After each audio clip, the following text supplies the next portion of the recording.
Assalamualaikum warahmatullahi wabarakatuh. Selamat datang kembali di mata kuliah manajemen operasional, dan perkuliahan hari ini kita awali dengan membaca doa terlebih dahulu. Berdoa dipersilakan. Bismillahirrahmanirrahim. Dan hari ini perkuliahan kita laksanakan secara asinkronus dengan materi yang akan saya jelaskan di dalam video ini. Dan materi yang akan kita bahas adalah terkait dengan manajemen operation, yang membahas tentang manajemen project. Jadi, khususnya materi hari ini adalah terkait dengan penjadwalan proyek, di mana suatu penjadwalan itu akan berdampak langsung terhadap kesuksesan dari suatu proyek, di mana kesuksesan suatu proyek itu biasanya adalah terkait dengan ketepatan waktu dari kita bisa menyelesaikannya. Dan penjadwalan proyek ini akan berdampak atau menjadi acuan dari pengadaan-pengadaan barang, kemudian bagaimana kita merencanakan jumlah sumber daya manusia, bagaimana kita membutuhkan misal peralatan yang disewa, kemudian bagaimana kita merancang pekerjaan step by step-nya. Nah, di dalam contoh PowerPoint yang sudah ada di layar, terlihat bahwa ada contoh dari aktivitas pembangunan sebuah gedung atau suatu eh, konstruksi gitu ya, di mana terdapat beberapa aktivitas yang diwakili oleh simbol huruf A, B, C, D, E, F, G, dan H, di mana deskripsi dari aktivitas A adalah membangun komponen internal, kemudian aktivitas B adalah memodifikasi atap dan lantai, kemudian C adalah membangun collection stack, dan seterusnya sampai dengan aktivitas H yang berisi terkait dengan pemeriksaan dan pengujian. Kemudian kita lihat di tabel ini, setelah ada aktivitas, ada deskripsi aktivitas, kemudian ada aktivitas pendahulu, di mana membangun komponen internal itu tidak um, ada aktivitas pendahulunya. Kemudian modifikasi atap dan lantai juga tidak ada aktivitas pendahulunya. Kemudian untuk aktivitas C itu aktivitas C itu memiliki aktivitas pendahulu, yaitu aktivitas A, di mana artinya membangun collection stack ini nggak bisa dilaksanakan sebelum aktivitas A, membangun komponen internal ini selesai dilaksanakan. Dan untuk aktivitas D, tulang beton dan pasang rangka, aktivitas pendahulunya adalah aktivitas A dan B. Maka aktivitas D ini tidak akan bisa dilaksanakan sebelum aktivitas A dan B ini selesai dilaksanakan. Begitu pula untuk yang E, F, keduanya tidak bisa dilaksanakan sebelum aktivitas C ini selesai. Dan untuk aktivitas G, pasang perangkat polusi udara, itu tidak bisa dilaksanakan sebelum aktivitas D dan E selesai. Begitu pula aktivitas terakhir yang tidak bisa dilaksanakan sebelum aktivitas F dan G itu selesai. Kemudian ada waktu pengerjaan dengan satuan hari. Membangun komponen internal, waktu tercepat yang diestimasikan bisa dilaksanakan adalah 5 hari. Waktu normal yang bisa diestimasikan adalah selama 6 hari, dan waktu pengerjaan paling lama yang bisa diestimasikan adalah 7 hari. Begitu pula untuk aktivitas yang lainnya, misal aktivitas D, tulang beton dan pasang rangka, ini paling cepat 1 hari, normalnya adalah 2 hari, kemudian paling lama pengerjaannya adalah 3 hari. Kemudian dari ekspektasi waktu atau estimasi waktu yang bisa diperkirakan, kita masukkan ekspektasi durasi tertimbang. Ini ada yang namanya ekspektasi durasi. Kenapa kok disebut ekspektasi durasi tertimbang? Karena kita akan melakukan pembobotan dengan rumus A plus 4M ditambah B dibagi 6. Dari mana rumus ini didapatkan? Rumus ini didapatkan dengan memberikan pembobotan paling besar terhadap nilai waktu pengerjaan normal. Di mana pengerjaan normal ini kita berikan bobot sebanyak 4. Kemudian untuk A dan C dan B itu kita berikan pembobotan masing-masing adalah 1. Sehingga dari ekspektasi yang ada, kalau paling cepat 5 hari, paling lama adalah 7 hari, rata-rata normalnya sih 6 hari selesai. Maka kita berikan pembobotan dengan nilai 5 ditambah 4 dikalikan 6 ditambah 7. 5 ditambah 24, 29, 29 ditambah dengan 7, 29 ditambah 7 berarti 36. Nah, maka 36 dibagi dengan 6 sama dengan 6 hari. Itu pula untuk yang lainnya, kita berikan pembobotan di waktu normal sebanyak 4 bobot, ya, 4 kali bobot. Kemudian kita hitung varians. Varians ini akan menjadi semacam margin error dari pembobotan yang kita lakukan atau dari ekspektasi durasi yang kita miliki. Cara menghitungnya menggunakan rumus yang ada di sini, variansnya B min A dibagi 6 pangkat 2. Maka ketemunya nanti adalah 0,11, 0,25, dan seterusnya. Itu adalah nilai dari varians. Oke. Setelah kita miliki tabel ini, bahwa setiap aktivitas sudah kita codingkan, kita kelompokkan sesuai dengan kode-kode aktivitasnya, di mana ada deskripsinya, kemudian aktivitas pendahulu sudah kita identifikasi, dan waktu pengerjaan sudah kita dapatkan, ekspektasi durasi juga sudah kita hitung, varian sudah kita hitung, maka kita lanjut ke penghitungan yang berikutnya. Nah, analisa yang akan kita lakukan dari tabel yang sebelumnya kita buat, itu ada dua metode analisis atau metode analisa jaringan. Yang pertama adalah jaringan AON atau jaringan Activity on Node. Kemudian ada jaringan AOA, yaitu Activity on Row. Nah, kalau kita gambarkan dalam diagram alur, maka akan ada dua metode diagram alur yang bisa kita buat. Yang pertama adalah jaringan AON. Activity on node itu berarti di setiap node atau di setiap bulatan, atau node itu kan titik ya sebenarnya. Di tiap titik atau bulatan-bulatan ini itu berisikan aktivitasnya. Kalau activity on a row, maka aktivitasnya ada di gambar, yaitu di dalam garisnya. Maka gambar yang dibuat akan berbeda bentuknya. Kalau activity on node gambarnya menjadi seperti ini, kalau activity on arrow maka gambarnya akan menjadi seperti ini.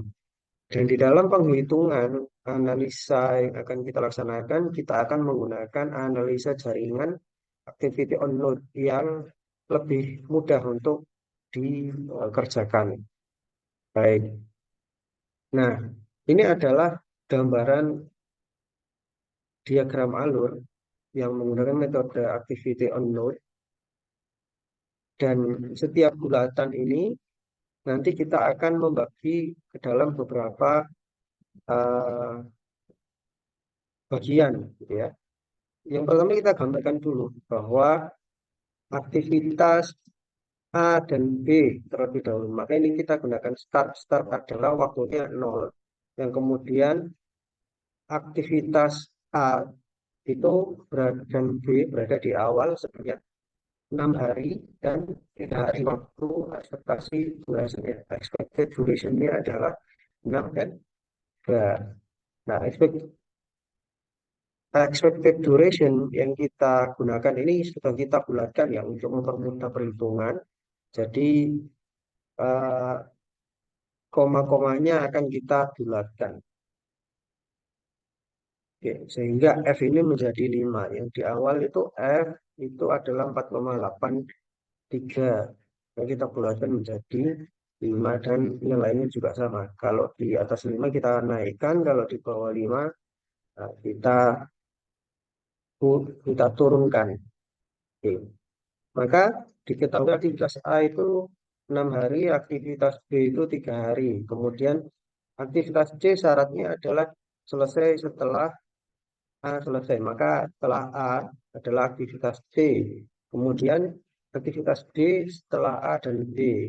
Aktivitas D itu setelah A dan setelah B. Kemudian aktivitas E itu setelahnya C. Jadi setelah C itu adalah aktivitas E. Kemudian aktivitas F adalah setelah C juga. Maka dia ada di sini setelah C keduanya. Kemudian aktivitas G adalah setelah D dan E. Setelah D dan E ini adalah aktivitas G. Dan yang terakhir adalah aktivitas H setelah F dan G. Maka aktivitas H menjadi aktivitas terakhir. Beginilah yang eh, susunan dari aktivitas yang ada di tabel di bagian bawah ini. Nah, kemudian kita perlu kenali bahwa di sini adalah ada beberapa bagian dari lingkaran ini. Yang pertama adalah activity name or symbol, jadi nama aktivitas atau simbol dari aktivitas.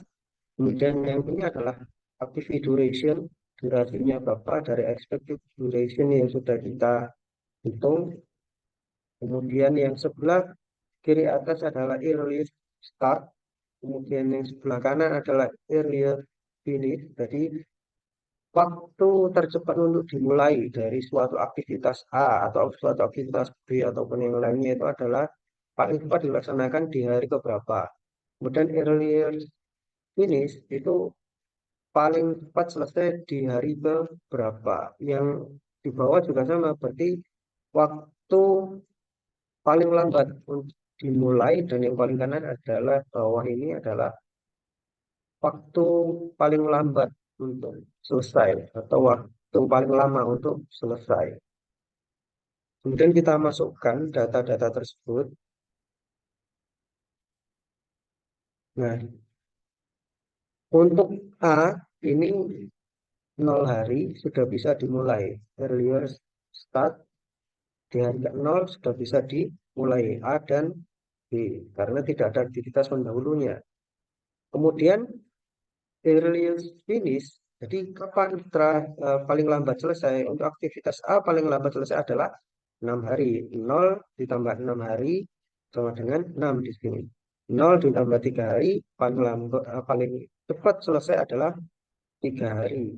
Kemudian kita lanjutkan, maka aktivitas C dan D paling cepat bisa dilaksanakan kapan? Dilaksanakan di hari ke-6. Walaupun B itu di hari ketiga selesai. Karena apa? Karena aktivitas C itu harus dilaksanakan setelah A selesai. A selesai adalah di hari ke-6. Kemudian aktivitas D. Aktivitas D itu harus selesai setelah aktivitas A dan B itu selesai. Kapan aktivitas A dan aktivitas B selesai? Itu adalah di hari ke-6. Hari aktivitas B selesai di hari ketiga. Kemudian maka ada waktu jeda kosong menunggu aktivitas A selesai sehingga aktivitas D baru bisa dilaksanakan di hari ke-6. Kemudian earlier finish. Kapan aktivitas C itu paling cepat selesai? Maka 6 hari ke-6 atau 6 hari ditambah 4 hari sama dengan 10 hari. Kemudian aktivitas D selesainya kapan paling cepat? Paling cepat adalah 6 ditambah 2 sama dengan 8 di sini.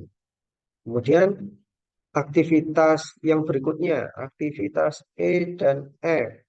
Aktivitas E dan F ini harus setelah aktivitas C, maka aktivitas E dan F paling cepat dilaksanakan di hari ke-10, earlier start, karena ini harus selesai di hari ke-10. Kemudian aktivitas F selesainya kapan? Paling cepat.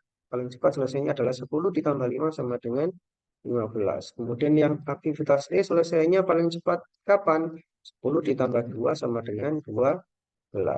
Kemudian aktivitas G paling cepat dimulai kapan? Aktivitas G paling cepat setelah D dan E selesai baru bisa dimulai.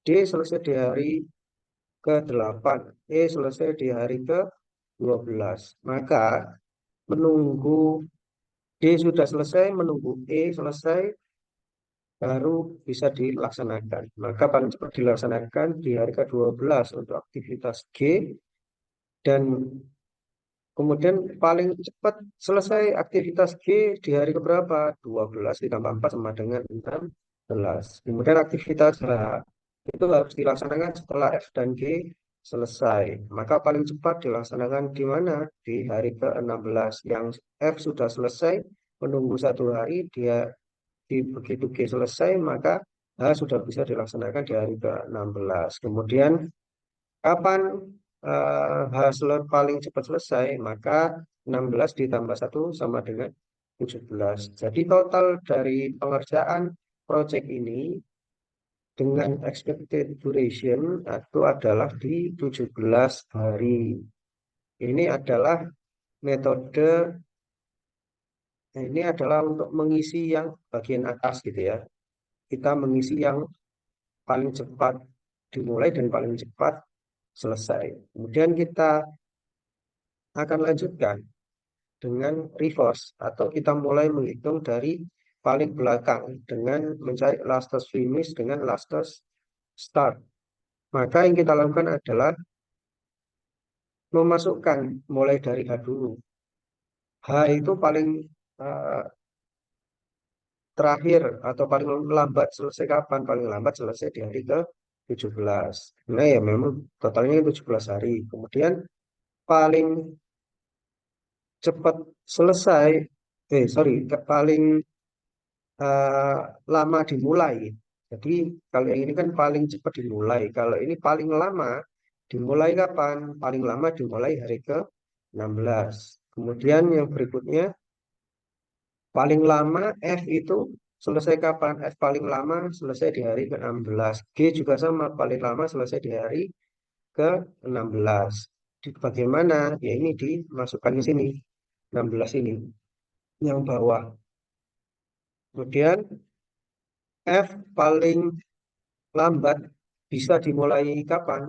F itu paling lambat bisa dimulai di hari ke-11. 16 dikurangi 5 sama dengan 11. Kemudian sama G paling lambat itu bisa dimulai kapan? G itu paling lambat, nggak boleh ditunda, harus dimulai di hari ke-12. Dari mana? Dari 16 dikurangi 4 sama dengan 12. Kemudian E dan D itu paling lambat bisa dimulai kapan? Paling lambat selesai kapan? E dan D paling lambat selesai di hari ke-12. Dari mana? Dari bawah sini. Kirim ke sini. Kemudian E paling lambat bisa dimulai kapan? E itu paling lambat bisa dimulai di hari ke-10. C paling lambat selesai kapan? Paling lambat selesai di hari ke-10, dengan paling lambat dimulai di hari ke-6. Dari mana? 10 kurangi 4 sama dengan 6. Kemudian untuk D, paling lambat dimulai adalah hari ke-10. Nggak boleh ditawar. Dari mana? 12 kurangi 2 sama dengan 10. A, paling lambat selesai itu adalah hari ke-6. Kemudian paling cepat dimulai adalah hari ke-0.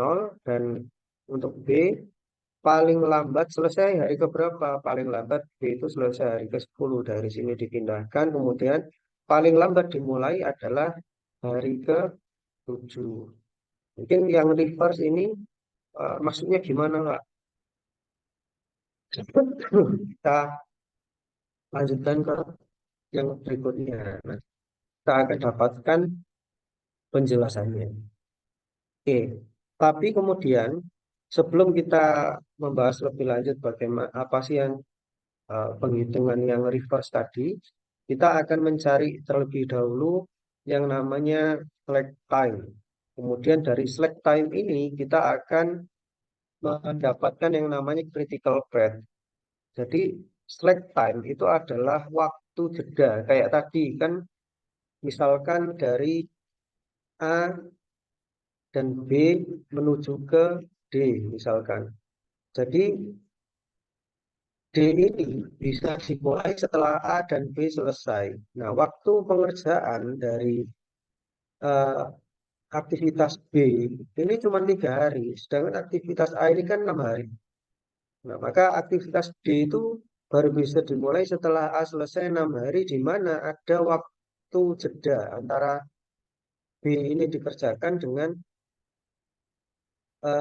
menuju ke aktivitas D. Itu yang disebut dengan select time. Maka kita nanti akan lihat bahwa akan ada jeda di antara aktivitas-aktivitas tersebut. Kemudian activity A, cara menghitung slack time bagaimana? Ada dua, bisa dipilih ls min es atau dipilih lf min ef. Ini ya, es, ef, ls, lf, gitu ya. Maka kita hitung semuanya, ls dari A dikurangi dari es dari A. Begitu pula lf dari A dikurangi ef dari A. Maka selisihnya ketemunya adalah A, LSES-nya 0, D itu 7, C itu 0, D itu 4, E itu 0, F itu 1, G itu 0, H itu 0. Maka akan ada slack time, waktu jeda, di mana kita akan mencari critical path. Critical path adalah arus kritis di mana tidak boleh ada penundaan ataupun keterlambatan sedikit pun. Kalau satu saja alur ini kemudian mengalami keterlambatan, maka dia akan berpengaruh pada seluruh aktivitas yang dipastikan hari yang dibutuhkan untuk melaksanakan proyek ini akan bertambah gitu. Jadi critical path-nya adalah yang selisihnya itu 0. Jadi nggak ada waktu jeda. Sama sekali tidak ada waktu jeda yang boleh untuk diberikan atau untuk dilewatkan, gitu ya. Ketemunya adalah A, C, E, G, H. A, C, E, G, H. Maka dia adalah critical karena ini nilainya 0. 0, 0, 0, 0. Jadi nggak ada waktu jeda sama sekali. Ini adalah titik kritisnya. Kita lihat gambarnya adalah seperti ini.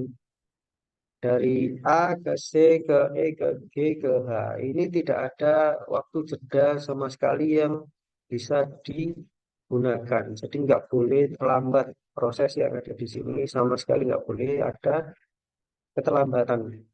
Karena kalau ada satu saja yang terlambat, maka otomatis waktu akhir paling lama pengerjaannya akan bertambah. Nah, penjadwalan Gantt menggunakan forward scheduling. Ini kita gunakan yang paling atas. Yang bawah ini kan nilainya kita hilangkan. Jadi 0 untuk aktivitas A itu 6 hari dimulai dari hari ke 0. Maka dia 6 hari. Kemudian aktivitas B itu 3 hari. Kita mulai dari yang paling awal ya. Kemudian kalau reverse scheduling itu kita mulai dari yang paling akhir. Jadi hari ke-6. Kemudian kalau di sini ini kan hari ke Pak dimulai dari hari ke-7 selesai di hari ke-10 gitu ya. Sebanyak 3 hari. Maka hari ke-7 ini paling lambat atau setelahnya gitu ya. Karena ini kan butuh 3 hari, maka kita gambarkan di 10 sini. Di akhir ya, waktu paling akhir untuk bisa dilaksanakan. Nah, penggunaannya adalah seperti ini. Contoh misalkan ini 6 hari, dimulai dari awal 6 hari. Kemudian D ini bisa kita geser ke hari manapun. Maka hari yang paling akhir untuk digeser adalah di hari ke-10. Untuk selesai kita tarik ke belakang menjadi 3 hari. Jadi di hari ke-8, 9, dan 10. Itu bisa dilaksanakan di hari ini. Karena kita ini mulainya dari satu ya, tidak dimulai dari nol. Kalau dimulai dari angka nol, ya penghitungan harinya itu kan uh, jalan gitu ya. Jadi ini di satu hari, maka kalau kita gambarkan menggunakan Gantt chart, itu seperti ini. Jadi dimulai dari hari ke-10. Kalau ini kan dimulai dari hari pertama, kita barengin, kita kerjakan bersama dengan aktivitas A. Kalau di sini yang reverse scheduling, kita laksanakan bersama aktivitas C. Jadi aktivitas B ini tidak dimulai bersama dengan aktivitas A, tapi dimulai dengan aktivitas C. Tapi ini bisa juga mungkin di sini kita mulai dari sini atau ya bebas kita untuk menggeser-geser waktu.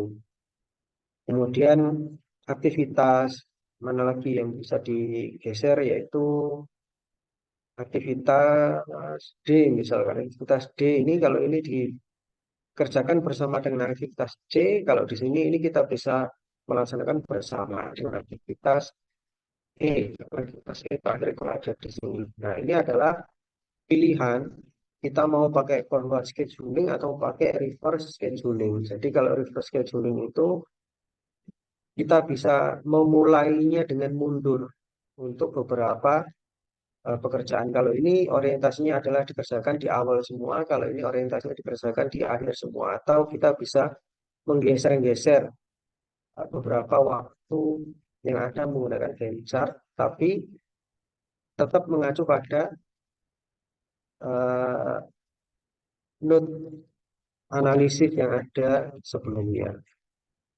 Nah, kemudian setelah penjadwalan kita laksanakan, maka kita perlu untuk menghitung peluang sukses dari target pekerjaan tersebut. Karena kan kita pasti menjanjikan kepada klien kapan proyek ini akan selesai. Maka kita gunakan uh, metode PART atau program evaluation and review technique. Kita gunakan critical path duration-nya. Jadi critical path duration-nya berapa? Critical path-nya tadi sudah didapatkan yaitu A, C, E, G, dan H. A 6, C itu 4,17, kemudian E itu 2,33 dan seterusnya kita masukkan semuanya totalnya adalah 17,67 hari. Kemudian ada yang namanya critical path variance. Nah, ini kan ada variance-nya yang sudah kita hitung di awal tadi. Critical path variance dari A, C, E, D, dan H adalah totalnya ketemu 1,6. Dan rumus dari metode PART ini adalah target yang diberikan dikurangi critical path dibagi dengan akar variance atau dia standar deviasi. Kemudian probabilitas kesuksesan jika kita menjanjikan target proyek adalah 9 hari. Jadi kita punya perhitungan critical path-nya adalah di 17,67 hari atau kalau kita bulatkan jadi 18 hari. Tentu kita menjanjikan ke konsumen kan tidak tepat di 18 hari. Kita harus juga memikirkan jeda waktu jika terjadi hal-hal yang di luar prediksi gitu ya. Maka setidaknya kalau di contoh soal ini kita janjikan 19 hari. Tentu kita nggak menjanjikan bisa jadi 30 hari. Jadi berapa hari karena kita sudah punya uh, perkiraan waktu gitu ya untuk selesainya kapan. Nah, jika target proyek adalah 19 hari, maka yang kita lakukan adalah target yang diberikan 19 hari ya, dikurangi 17,67 dibagi akar dari varians sama dengan ketemunya adalah 1,05. Nah, 1,05 ini apa? 1,05 itu adalah standar deviasi atau nilai Z gitu ya. Jadi nilai Z itu tadi ketemunya adalah 1,05. Itu kita masukkan ke tabel Z dengan 1,05. Nah, ini kan 1 larinya ke sini, 0,5-nya di sini. Maka ketemunya adalah 0,8531 atau 85,31% dalam 19 hari pekerjaan ini akan selesai. Tentunya semakin tinggi atau semakin banyak hari yang ditargetkan, maka bisa jadi ini akan semakin tinggi probabilitas untuk selesainya. Semakin kecil, apalagi kalau di bawah 17 hari gitu ya, maka akan semakin kecil probabilitas dari pekerjaan itu untuk bisa selesai. Oke, baik. Itu adalah materi yang kita pelajari hari ini dan nanti akan saya kirimkan tugasnya untuk mencoba menghitung bagaimana membuat penjadwalan dari suatu proyek, kemudian membuat Gantt chart-nya, kemudian mencari critical path, sekaligus juga eh, bagaimana menghitung probabilitas dari keberhasilan suatu proyek itu. Oke, kita akhiri dan nanti pertanyaan akan kita bahas ketika pertemuan luring. Dan terima kasih sudah memperhatikan materi hari ini. Kita akhiri pertemuan hari ini dengan membaca doa terlebih dahulu. Berdoa dipersilahkan. Amin ya rabbal alamin. Saya akhiri. Wassalamualaikum warahmatullahi wabarakatuh.